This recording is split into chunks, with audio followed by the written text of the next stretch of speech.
In August 1948, a twin-engine Beechcraft took off from McCall, Idaho, with 8 wooden crates strapped down in the cargo hold. Inside those crates were 76 live beavers. The plane climbed to roughly 700 feet above the Chamberlain Basin, a remote valley in the mountains of central Idaho, and one by one the crates were pushed out of the door. Each crate had a parachute stitched to the top. Each one held animals that had never seen the sky from above, let alone fallen from it.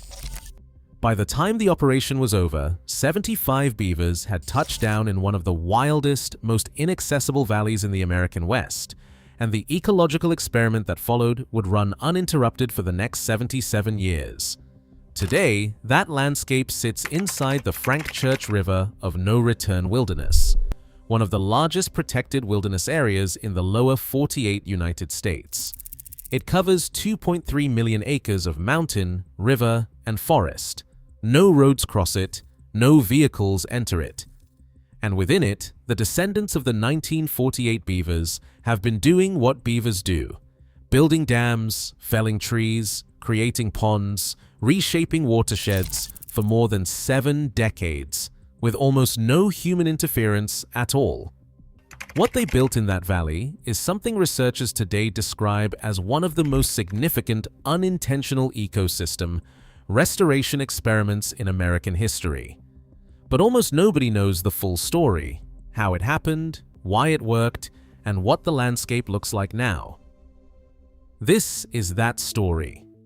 This is the full story, from the post-war housing boom that forced Idaho into an impossible wildlife problem, to the single-state biologist who solved it with surplus World War II equipment and a test beaver named Geronimo, to the 77-year rewilding experiment that has unfolded in silence inside one of America's last great wilderness areas. Most videos about the parachuting beavers show the grainy 1948 footage and call it a curiosity, a quirky moment from the past. This one follows the actual data 77 years deep into the survival rates, the crate engineering, the scientific paper that documented every detail, the wilderness designation that sealed the valley off in 1980, and the modern research that is only now revealing what beavers do to a landscape when you give them 77 years and no human interference. Every claim in this video is sourced from the original 1950 scientific paper published by Idaho Fish and Game Warden Elmo W. Heater in the Journal of Wildlife Management, the Idaho Department of Fish and Game archival film from 1948, peer-reviewed research from Stanford University and the Brazier Beaver Ecosystem Engineering Review, and NASA Earth Observatory imagery of the Frank Church Wilderness. This is not speculation. This is what the scientific record actually documents. But before you can understand what those beavers did in Idaho, you need to understand why a government agency in 1948 decided the only way to save a species was to throw them out of an airplane. The North American beaver, scientific name Castor canadensis, is not a cute woodland creature. It is an ecosystem engineer on a scale almost no other animal on the continent can match. An adult beaver weighs between 35 and 70 pounds, roughly the size of a medium dog. It has self-sharpening orange incisors, tinted orange by high iron content in the enamel, that grow continuously throughout the animal's life and are capable of felling hardwood trees more than a foot in diameter. Its tail is a broad, flat paddle used for steering underwater, warning other beavers of danger with thunderous slaps on the surface and storing fat for winter. It can hold its breath underwater for up to 15 minutes. Its dense waterproof fur is so effective that beavers were the primary driver of the North American fur trade for more than 2 centuries. But here is what makes the beaver irreplaceable. It does not just live in a river, it builds the river. A single beaver colony can fell thousands of trees over decades, raise water levels by several feet through dam construction, flood acres of land, create wetlands where streams used to flow, and establish habitat for dozens of other species that could not exist there without them. Those species include fish, amphibians, waterfowl, invertebrates, moose, elk, and even migratory birds whose entire stopover routes depend on the wetlands that beavers maintain. Scientists have documented that beaver wetlands store enormous quantities of water during wet seasons and release it slowly during droughts, regulating stream flow across entire watersheds. The landscape that European settlers first encountered in North America was, to a large degree, a landscape shaped by beavers. Later in this video, you will see what those same capabilities produced in the Chamberlain Basin over 77 undisturbed years.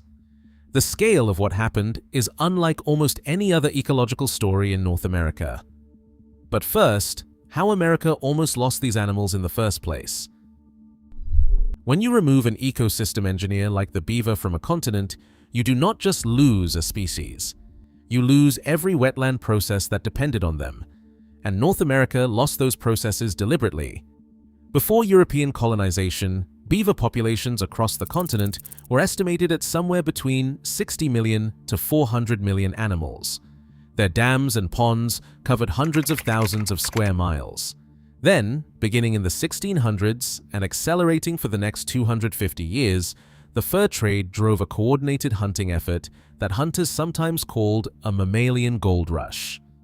By 1900, the North American beaver population had collapsed to an estimated 100,000 animals, down from hundreds of millions. The species teetered on the edge of extinction. The collapse was not just a wildlife tragedy, it was a hydrological catastrophe. Without beaver dams to slow water and store it across the landscape, streams cut deeper, faster channels. Floodplains dried out, water tables dropped. Wetlands that had stored incalculable volumes of water disappeared.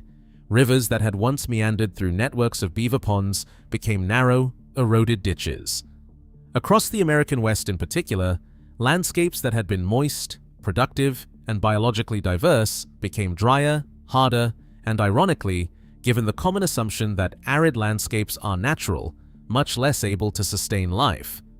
By the 1930s, the scale of the ecological disaster had become too obvious to ignore. The U.S. Department of the Interior began relocating beavers back into parts of their historic range starting in 1936. The economic case was stark. The cost of relocating a single beaver was about $8, while the estimated value of a beaver's hydrological work, the water storage, the erosion control, the wetland creation, was calculated at around $300 per beaver over its lifetime. In today's money, that is a return of roughly 36 times the initial investment, produced entirely by an animal no one had to pay. What Idaho did next would take years of experimentation, require solving a problem that had killed hundreds of relocation candidates, and depend on the inventiveness of one state wildlife officer who had access to a huge surplus of World War II equipment and a willingness to use it in ways nobody had ever tried. And it almost did not happen. After World War II ended in 1945, Idaho experienced a surge of post-war migration. Veterans and their families moved from the cities to the rural valleys of the state's southwest, particularly around the resort town of McCall and Payette Lake. The new development ran directly into the territory of expanding beaver populations that had been slowly recovering for a decade.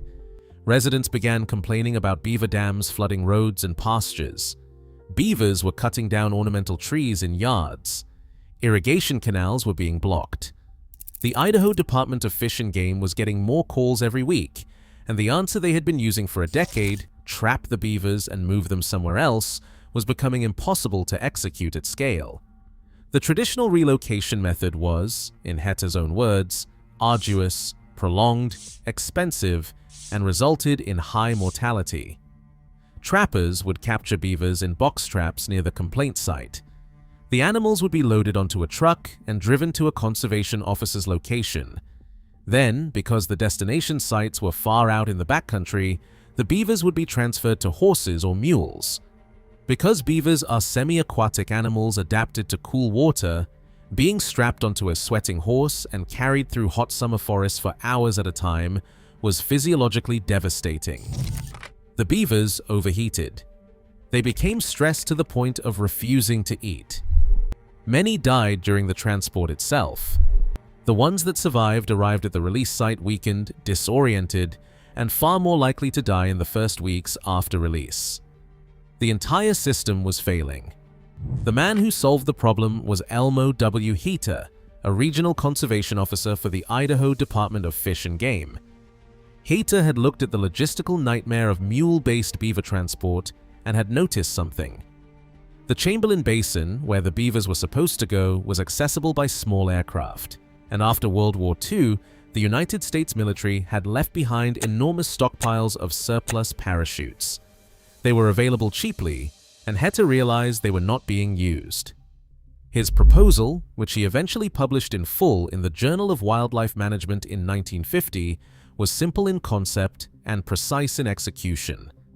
Capture the beavers near civilization, load them into specially designed wooden crates, fly them to the Chamberlain Basin in a small airplane, push the crates out the door with parachutes attached, design the crates so they would automatically open when they hit the ground, let the beavers walk out of the crates, find water, and start doing what beavers do. The design of the crate itself was the critical engineering problem. Heater tested multiple designs. The final version was built from two lidless wooden boxes hinged together like a suitcase, with breathing holes drilled in the sides. Inside each box, 2 beavers could be transported, typically 1 male and 3 females split across 2 crates, because field experience had shown that younger beavers in small family groups had higher survival rates than older solitary animals. The crates measured 30 inches by 12 inches by 8 inches. The parachutes were attached at the top, and here was the key. Innovation. Heavy 2-inch elastic bands were fastened to the bottom of the box and stretched up the sides, acting as springs. Ropes held the 2 halves shut during flight. When the crate hit the ground, the impact would snap the ropes, and the elastic bands would automatically force the crate open, allowing the beaver to walk free without any human intervention. No one would need to approach the landing site to open the box. But before the operation could be approved for the full transport, Heater needed to test the system, and that required a test beaver. His name was Geronimo. What happened next took just a few test flights, but it produced one of the most peculiar photographs in the history of American wildlife management. Geronimo, named somewhat inaccurately after the Apache war leader, was an older male beaver. Heater selected for the initial drop tests. He was loaded into a prototype crate. The crate was taken up in a small plane, and then, from roughly 500 feet, Geronimo was pushed out the door. Geronimo survived. The crate landed. The springs worked. The box opened. Geronimo walked out, and then Heater put him back in the crate and did it again. Over the course of the testing phase, Geronimo was parachuted multiple times from varying altitudes. Each time, he survived. Each time, the mechanism worked. By the end of the tests, Heater described Geronimo as being so accustomed to the process that he would voluntarily crawl back into the crate for the next flight. The old beaver had become, essentially, a one-animal proof of concept for an entirely new branch of wildlife management. On August 14, 1948, the full operation began. The twin-engine Beechcraft took off from McCall with 8 crates of beavers, a pilot, and a conservation officer on board. Over the following days, 76 beavers were parachuted into selected meadows across the Chamberlain Basin. The drop altitude was between 500 and 800 feet, high enough for the parachutes to fully deploy, and low enough to keep the descent time short and reduce stress on the animals. Conservation officers had consulted with the Idaho State Fur Supervisor to select specific meadow sites based on water availability, vegetation cover, and distance from the nearest existing beaver colonies. The survival rate was extraordinary. 75 of the 76 beavers landed safely and walked out of their crates. The only casualty was a single beaver that forced its way out of the crate during the fall.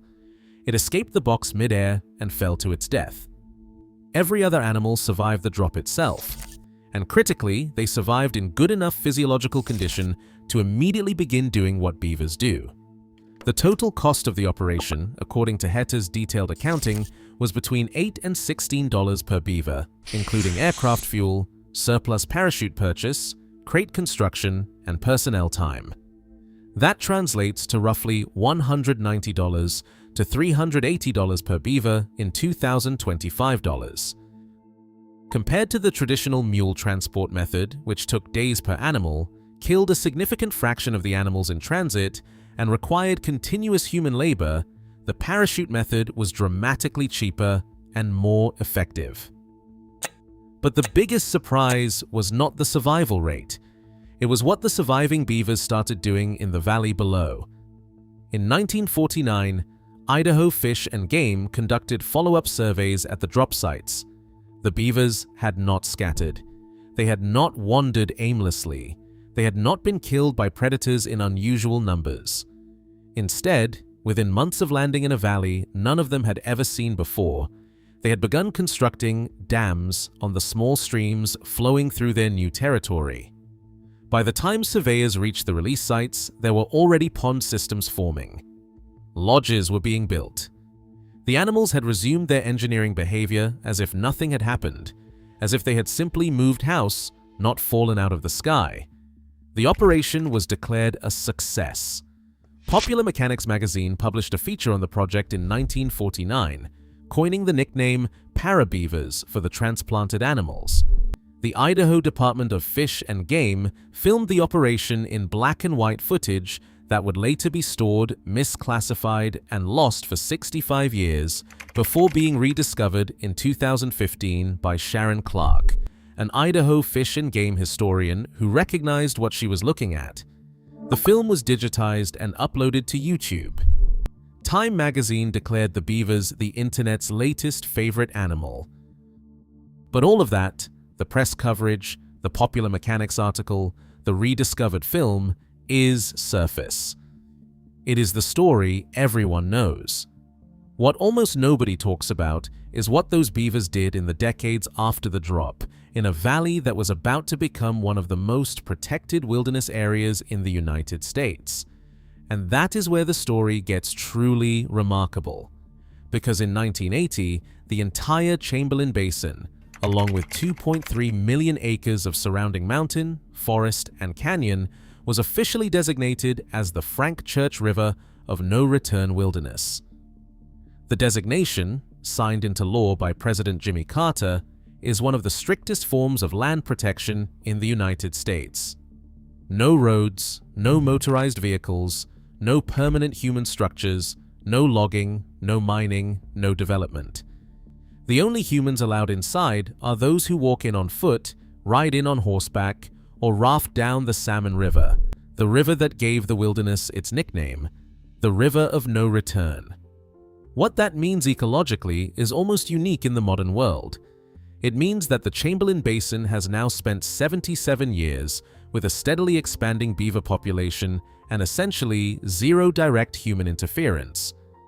The beavers have done what beavers do: fell trees, build dams, create ponds, expand their territory for 3/4 of a century, in a landscape where no one is coming to clear the dams, no one is trapping the animals for fur, no one is building roads through the wetlands they create, and no one is draining their ponds for agricultural land.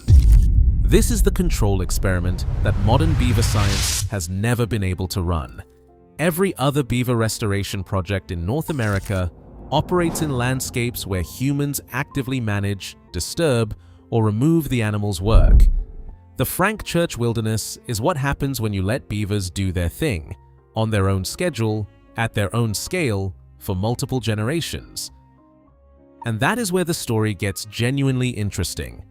Because what the descendants of those 75 parachuted beavers have built is an example of what scientists now call landscape-scale beaver ecology, the accumulated effect of beaver engineering over time, periods long enough for entire watersheds to change character. A 2021 review paper on beaver ecosystem engineering, published by Brazier and colleagues in the journal Wires Water, documented exactly this kind of effect across multiple beaver systems globally. Where beavers are allowed to work at scale over decades, they produce measurable changes in water storage, flood attenuation, drought resilience, sediment retention, water quality improvement, and biodiversity increases across multiple taxonomic groups. A 2025 research synthesis from Stanford University, published on the Stanford News platform, documented the role of beaver-engineered landscapes in climate resilience, specifically their capacity to hold water in watersheds during increasingly frequent drought years and to slow flood flows during increasingly intense storm events. The first surprise was hydrological. The Brazier Review documented that individual beaver dam systems can store tens of thousands of cubic meters of water in their ponds, and that networks of dams across a watershed can raise groundwater tables for kilometers around the immediate pond sites. In the Frank Church Wilderness, aerial surveys and NASA Earth Observatory imagery have documented wetland expansion across the basin over decades, exactly the signature of long-term beaver engineering operating without interruption. The 1948 release sites are now surrounded by wetland complexes that did not exist when the parachutes came down. And that was only the hydrological surprise. What the beavers did to the forest itself was something else entirely. Beaver-created wetlands are biodiversity hotspots. When a beaver builds a dam and creates a pond, dozens of other species follow. Amphibians colonize the new breeding habitat. Waterfowl use the ponds as nesting and feeding sites. Fish populations, including salmon and trout, which are critical species throughout the Columbia River Basin, benefit from the deeper, cooler pool habitat created behind beaver dams, especially during summer low-flow periods when free-flowing streams become too warm for young fish to survive. Moose and elk browse on the vegetation that grows in and around beaver ponds. Songbird populations increase in the thickened willow and alder stands that regrow in areas beavers have opened. Even insect diversity, the foundation of most freshwater food webs, rises substantially in beaver-engineered reaches. The Chamberlain Basin, after 77 years of uninterrupted beaver activity, has become what researchers would now consider a near-reference ecosystem, a landscape functioning close to the way it would have functioned before European contact. That is an almost impossibly rare thing to find in North America in 2025. And the people who made it possible were a 1940s Idaho state biologist with a parachute design problem, his test beaver Geronimo, and the U.S. Congress that protected the valley before anyone fully understood what was happening inside it. The full dimensions of that transformation are still being quantified. Unlike the Scottish Beaver Trial or the Irish Eagle Project, the Chamberlain Basin was never set up as a long-term monitoring study. The 1948 operation was a relocation program designed to solve an immediate property damage problem, not a scientific experiment. That means there is no continuous dataset tracking the beaver's descendants over 7 decades. What we know is drawn from piecewise evidence, field surveys conducted decades apart, satellite imagery, and broader peer-reviewed research on beaver ecology applied to the specific Idaho landscape. It is also drawn from the basic biological reality that 75 beavers, given 77 years of protection and no predation beyond what evolved naturally, will build a lot of dams. But the direction is clear, and that direction has enormous implications for the American West right now. The third surprise was climatological.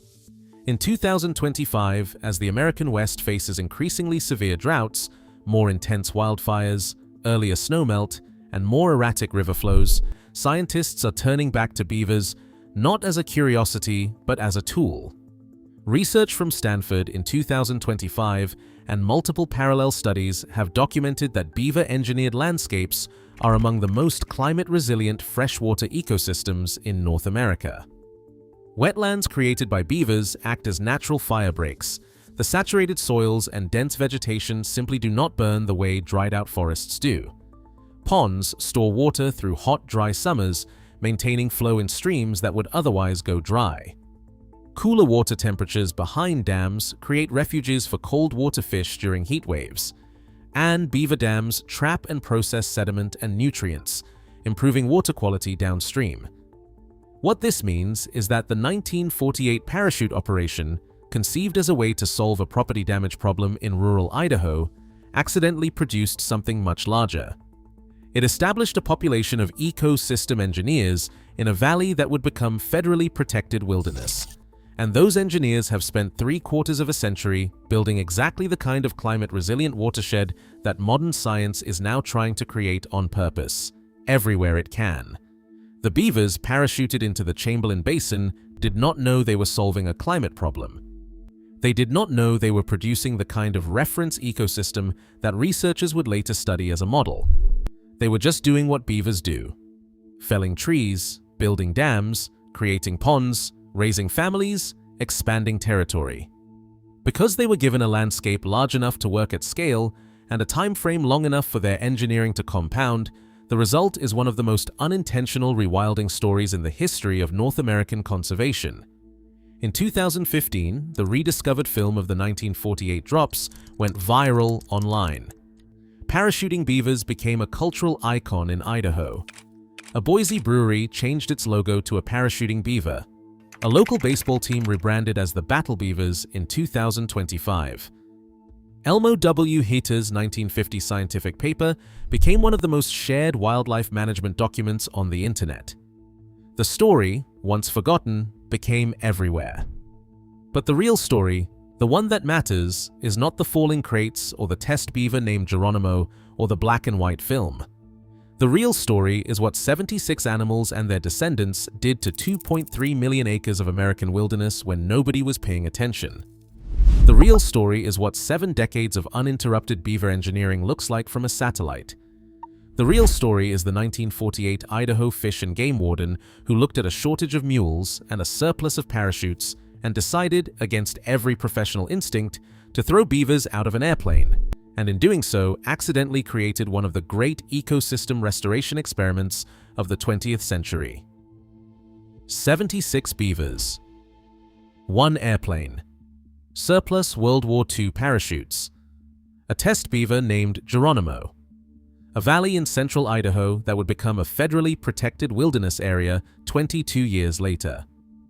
And a population of ecosystem engineers that is now writing its own future across the Chamberlain Basin, still building, still expanding, still reshaping one of the last great wild landscapes in the continental United States, 77 years after the first crate hit the ground. But Idaho is not the only place where a returned species is reshaping a landscape in ways scientists did not predict. In our next video, we go to Scotland, where 11 beavers were released into a forest that had not seen them in more than 4 centuries, and what 11 animals built in 5 years will change what you think is possible in rewilding. If you thought 76 parachuting beavers were insane, wait until you see what 11 beavers can do to a watershed when you give them half a decade and complete scientific monitoring. You will not look at ecosystem recovery the same way again.